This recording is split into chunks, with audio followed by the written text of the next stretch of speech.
जी दोस्तों, welcome again. मेरा नाम बहरोज़ है और इस चैनल पे मैं और मेरी वाइफ बतूल जो है वो वीडियोस और कंटेंट डालते हैं पर्टेनिंग टू नॉर्थ अमेरिका में सेटल कैसे हुआ जाता है और नॉर्थ अमेरिका में मूव करने की क्या अपॉर्चुनिटीज़ हैं और यहाँ सेटलमेंट जो है उसकी क्या क्या तरीके हैं।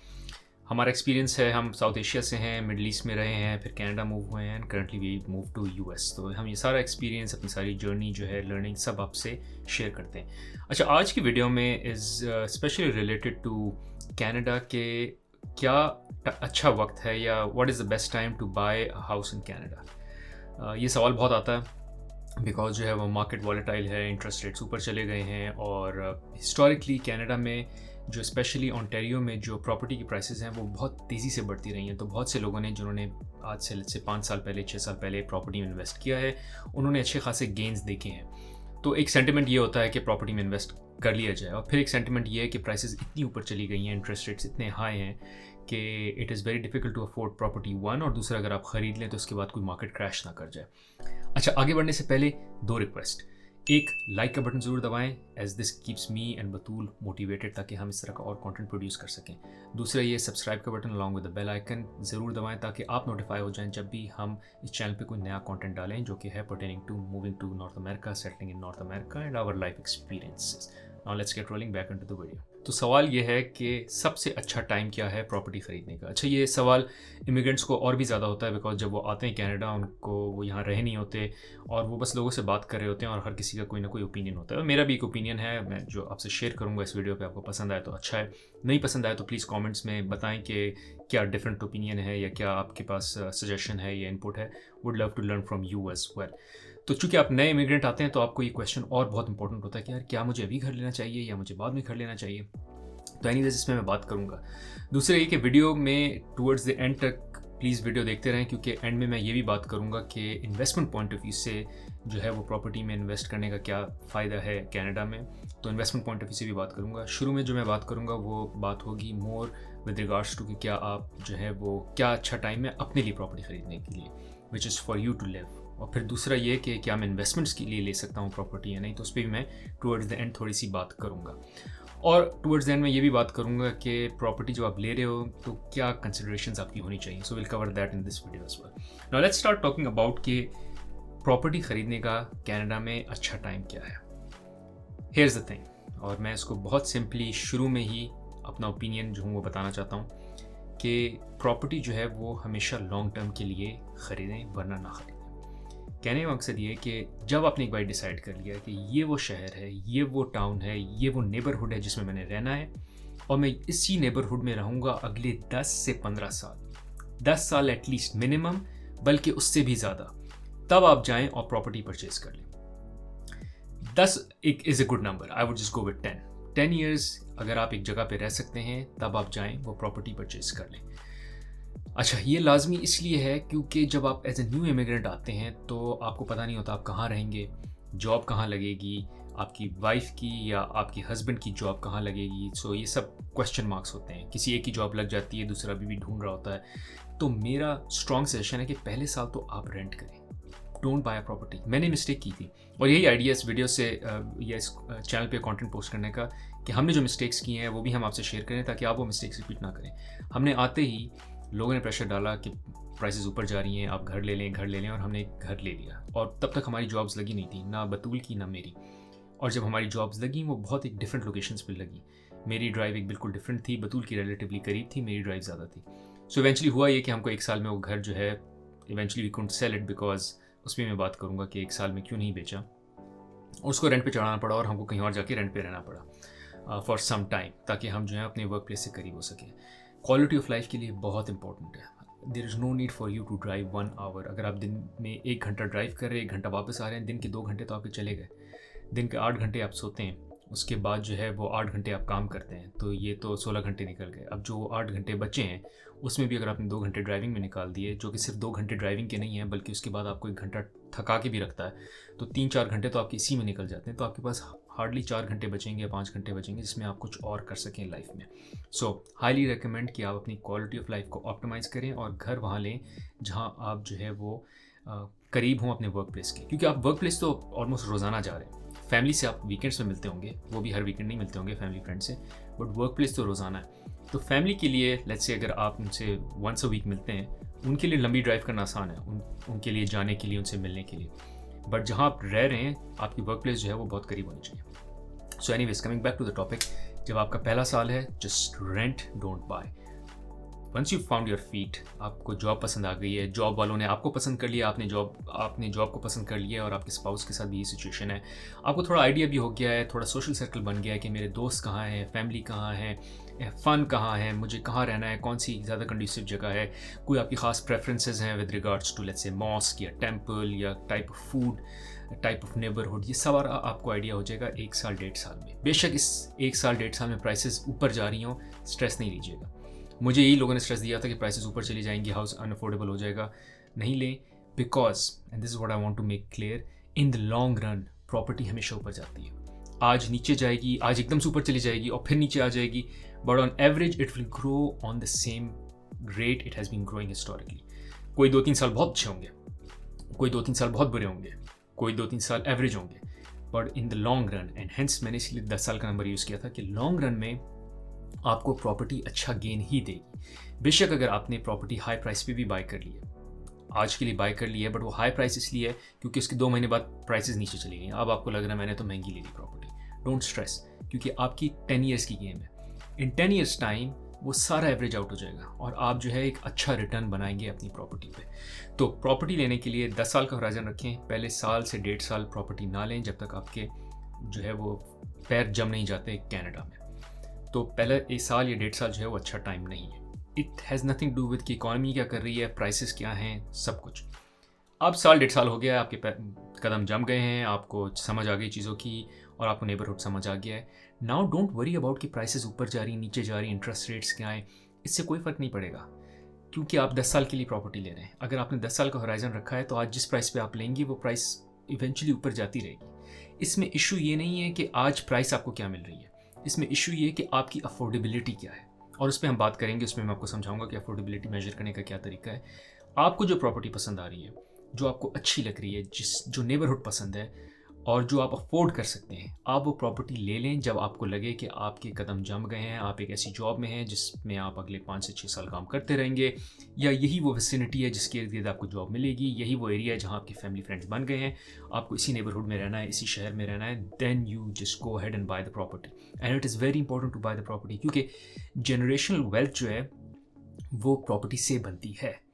आप भी जानते होंगे, बहुत से लोग हम जानते हैं, स्पेशली जब हम साउथ एशिया से आ रहे होते हैं, बहुत लोग प्रॉपर्टी में अपने घरों में उन्होंने इन्वेस्ट किया होता है और बहुत से लोगों ने पैसा घरों में, अपनी नेटवर्थ जो है वो घरों में इन्वेस्टमेंट से ही बनाई होती है। और घरों से मुराद ये नहीं है कि मतलब उन्होंने घरों की इन्वेस्टमेंट, मल्टीपल घर लिए हुए, मैं अपने घर की बात कर रहा हूँ। जिस घर में वो रह रहे हैं, जब आपने लिया होता है वो सस्ता होता है और फिर उसकी वैल्यू बढ़ती रहती है और उस तरह से आपकी वेल्थ भी बढ़ती रहती है। बिकॉज होगा क्या कि अगर आपने एक अच्छा घर ले लिया है आज जिसमें आप रह रहे हैं और उसकी वैल्यू बढ़ती जा रही है, अभी आपके पास बच्चे हैं, इवेंचुअली जब बच्चे चले जाएंगे then you can always downsize. आप वो घर बेच सकते हैं और आप घर बेच के जो है वो डाउन साइज कर सकते हैं और जो एक्स्ट्रा वेल्थ आप जनरेट करेंगे उस पर आप रिटायर भी हो सकते हैं। So this is a beautiful way of also growing wealth and also force saving भी करता है आपको। ये फोर्स सेविंग कैसे करता है? क्योंकि आपको हर महीने आपको मॉर्गेज देना है, तो आपको हर महीने अपनी इनकम से वो पैसे निकाल के इक्विटी की तरफ डालने हैं घर की, ताकि आप घर का जो मॉर्गेज है वो पे ऑफ करते रहें। ये फोर्स सेविंग है।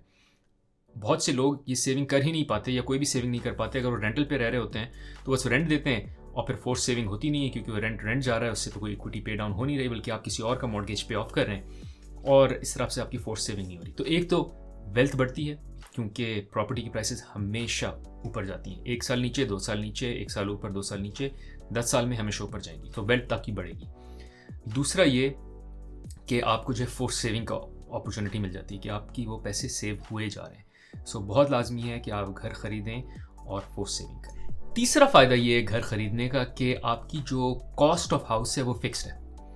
हर साल रेंटल इनकम बढ़ती रहेगी। रेंटल इनकम क्यों बढ़ेगी? क्योंकि डिमांड जो है वो बढ़ती रहेगी हाउसिंग की। जिस तरह से हाउस की प्राइस बढ़ती रहेगी, प्राइसेस बढ़ती रहेंगी, अगेन 2-3 साल नीचे, 2-3 साल ऊपर, बट प्राइसेस बढ़ती रहेंगी। इसी तरह रेंट भी ऊपर जाते रहेंगे और रेंट तो इन्फ्लेशन की वजह से भी ऊपर जाते रहेंगे।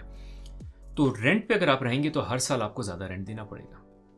बट अगर आप एक बारी घर ले लेंगे तो आपकी जो पेमेंट है वो फिक्स्ड हो जाती है। अच्छा, उसमें ये बात ज़रूर है कि उसमें इंटरेस्ट रेट की वजह से पेमेंट फ़िक्स ना रहे फॉर 10 ईयर्स। अगर आपने 3 साल का मॉर्गेज लिया हुआ है फ़िक्स्ड कनाडा में, क्योंकि कनाडा में आप लंबे अरसे के लिए अपना मॉर्गेज लॉक नहीं कर सकते, अपनी इंटरेस्ट पेमेंट लॉक नहीं कर सकते, जो भी आप इंटरेस्ट रेट चूज़ करते हैं, तो आप छोटे अरसे के लिए लॉक करते हैं, विच इज़ फाइन। बट एक तो छोटे अरसे के लिए लॉक रहता है, तो उन 2-3 साल में आपकी पेमेंट्स बढ़ेंगी नहीं, फ्लक्चुएट नहीं होगी।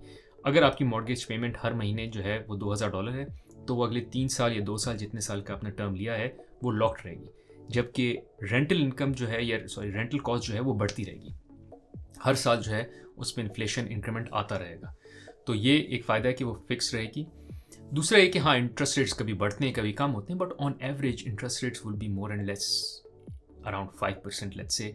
अगेन, मैं कोई फॉर्चून टेलर नहीं हूँ, I can't really say interest rates कहाँ जाएंगे, but interest rates rental income को भी तो इम्पैक्ट करेंगे। अगर इंटरेस्ट रेट्स ऊपर जाएंगे तो रेंटल इनकम भी ऊपर जाएगी, या रेंटल जो कॉस्ट है वो ऊपर जाएगी जो आप रेंट दे रहे हैं, क्योंकि जिसने आपको घर रेंट पे दिया हुआ है उसकी भी अब कॉस्ट बढ़ गई, क्योंकि वो मॉर्गेज पे कर रहा है एट अ हायर इंटरेस्ट, तो वो फिर आपको ज़्यादा चार्ज करना शुरू कर देगा। सो अगर इंटरेस्ट ऊपर जाएंगे तो आपकी मॉर्गेज पेमेंट, अगर आप घर ओन करते हैं तो बढ़ेगी, बट आपका रेंट भी बढ़ेगा। So those will increase in any case, but rent inflation की वजह से भी बढ़ता है, जबकि मॉर्गेज पेमेंट इन्फ्लेशन की वजह से नहीं बढ़ेगी। सो द आइडिया इज़ कि आपको मॉर्गेज में ऑन रेगुलर बेसिस जो इंक्रीज होता नज़र नहीं आएगा मॉर्गेज, बट आपको on regular basis rent increase होता नज़र आएगा। फॉर इंस्टेंस मैं एग्जांपल देता हूँ, मैं जब अपना घर परचेज़ किया था इन कनाडा जिसमें हम रह रहे थे शुरू में, उसका रेंटल था $2000। ये बात है 2017 की, और आज जो उसका रेंटल है वो है $3000, सो 2024। सो 7 ईयर्स में उसका रेंट जो है वो $1000 बढ़ गया, ऑलमोस्ट 50% इंक्रीज आ गया उसमें 7 साल में।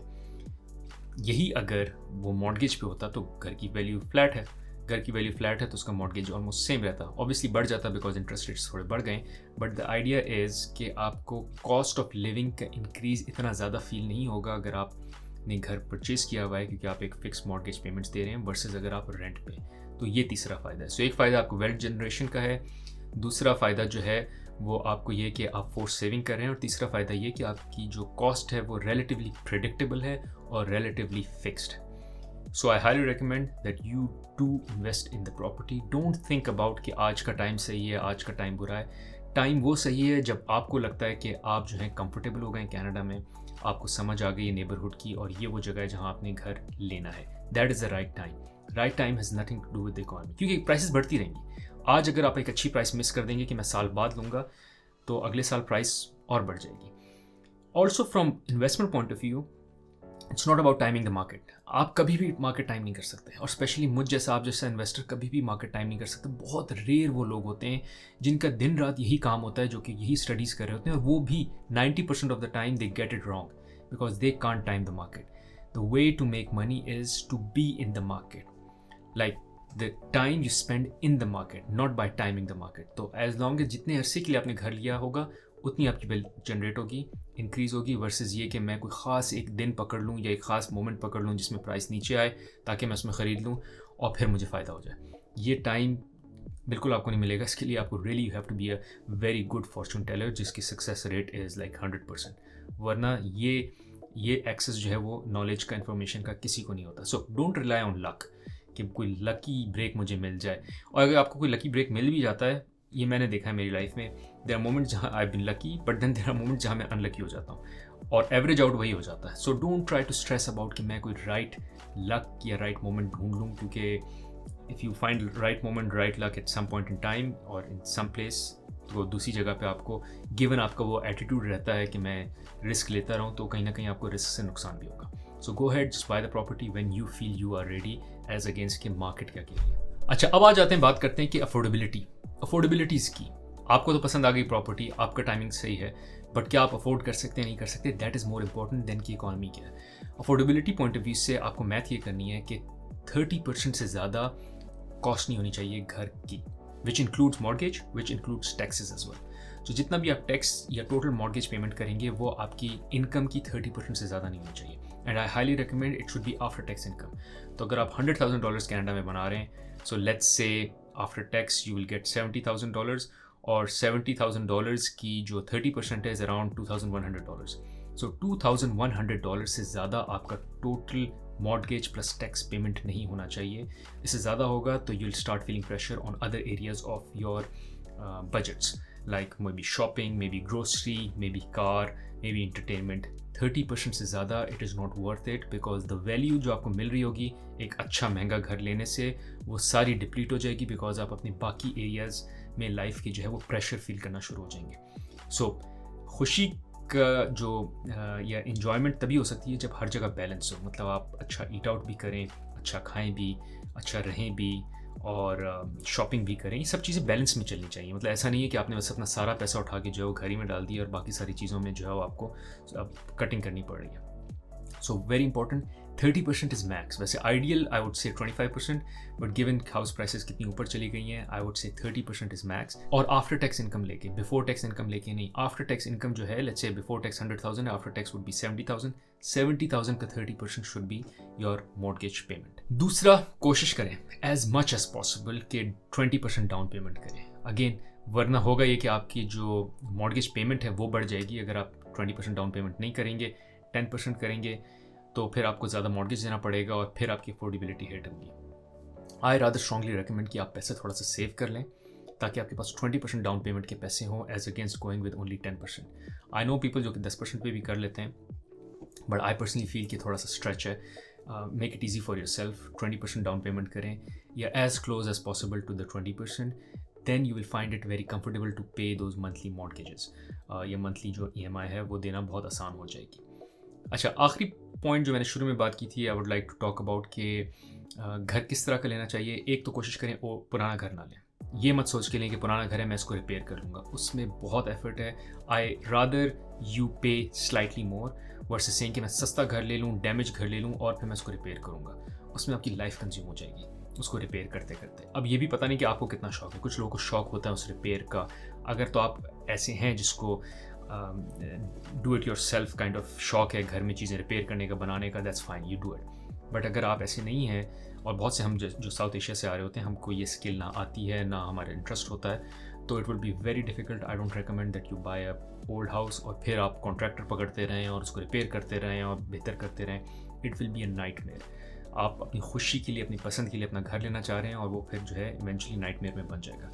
दूसरा, कोशिश करें कि सेफ़ एरिया में रहें और ऐसे एरिया में रहें जो कि प्रोग्रेसिव एरिया है। बेशक अगर आपको घर के साइज़ पे थोड़ा कॉम्प्रोमाइज़ करना पड़ जाए वो ठीक है, बट एरिया अच्छा होना चाहिए, एज अगेंस्ट कि आप किसी बुरे एरिया में अच्छा घर ले लें। बिकॉज बुरे एरिया में अच्छा घर ले लें तो अपने घर में तो आप शायद इतना फील ना करें, बट रोज़ निकलना, रोज़ अंदर आना won't be a good feeling for you. So देखें, लाइक माइंडेड लोग हों, आपके जैसे लोग हों, या आपके जैसे प्रोफेशन के लोग हों, या आपके जैसे स्टेटस के लोग हों, या आपसे थोड़े से बेहतर हों, ऐसी जगह पे घर लें। आप सेफ फील करेंगे, कंफर्टेबल फील करेंगे, बल्कि प्रोग्रेसिव भी फील करेंगे और इन्जॉय करेंगे। बच्चे भी उसी कम्युनिटी के स्कूल में जा रहे होंगे जहाँ ऐसे लोग रहते हैं जो कि रिलेटिवली प्रोग्रेसिव हैं, सेफ़ हैं, एज अगेंस्ट कि आप जो है वो घर तो अच्छा ले लें, लेकिन बच्चे आपके एक ऐसे स्कूल में जा रहे हैं जहाँ बाकी पेरेंट्स जो हैं वो बहुत सेफ़ एनवायरनमेंट से नहीं आते या बहुत प्रोग्रेसिव एनवायरनमेंट से नहीं आते, और फिर आपको थोड़ा सा चैलेंज ही रहेगा। So I don't recommend that. I rather कि आप छोटा घर लें बट अच्छे एरिया में लें वर्सेस बड़ा घर लें बट पुअर एरिया में लें, क्योंकि आपको सस्ता पड़ रहा है। आखिरी बात ये कि घर जो है वो बहुत एक पर्सनल इन्वेस्टमेंट भी होती है, मतलब उसमें बहुत सी इमोशनल अटैचमेंट्स भी होती हैं, विच आई ऑल्सो एग्री कि it's good to have a house. Even बेशक अगर वो फाइनेंशियल सेंस पूरी तरह से नहीं बन रही हो, although as I said long term में फाइनेंशियल सेंस भी बनेगी, बट अगर शॉर्ट टर्म में फाइनेंशियल सेंस नहीं भी बन रही है, you rather own the house, because आपको ये प्रेशर नहीं होगा कि टेनेंट कब आपको घर से निकाल देगा, कब उसको घर में खुद एंटर होना होगा या टेनेंट चेंज करना होगा और something like that. Although laws जो हैं कनाडा में, they are more favouring the tenant as against the owner, but फिर भी थोड़ा सा प्रेशर रहता है बिकॉज आपकी ओनरशिप नहीं है। हम भी काफ़ी अर्सा रेंट पे रहे हैं और हमेशा हमको ये होता था अच्छा ये चीज़ ठीक कर लें, गार्डन बना लें या यहाँ इन्वेस्टमेंट कर लें, and always we would feel कि यार अपना घर तो है नहीं है, बस एक आध साल में तो मूव करना है, तो फिर क्यों इन्वेस्टमेंट करें। तो वो फीलिंग जो है it's not fun to live with. तो it's always good to own a house जिसमें आप अपनी इन्वेस्टमेंट्स कर सकें, अपनी चेंजेस कर सकें, and have a personal attachment as well. Hopefully इस वीडियो से आपको फ़ायदा हुआ होगा। अगर आपको वीडियो अच्छी लगी है तो प्लीज़ लाइक और सब्सक्राइब ज़रूर करें। अदर दैन दैट हमने एक और वीडियो बनाई है ऑन दिस चैनल जिसमें हम बात कर रहे हैं, जो कि आपको बहुत अच्छी लगेगी, on challenges with regards to raising kids in Canada. You can check it out here. उसके अलावा हमने एक और वीडियो बनाई है जिसमें हम बात करें कि हमारा कनाडा के विंटर्स के साथ क्या एक्सपीरियंस रहा है और हम विंटर्स को कैसे एंजॉय करते हैं। You can check it out here. Thank you.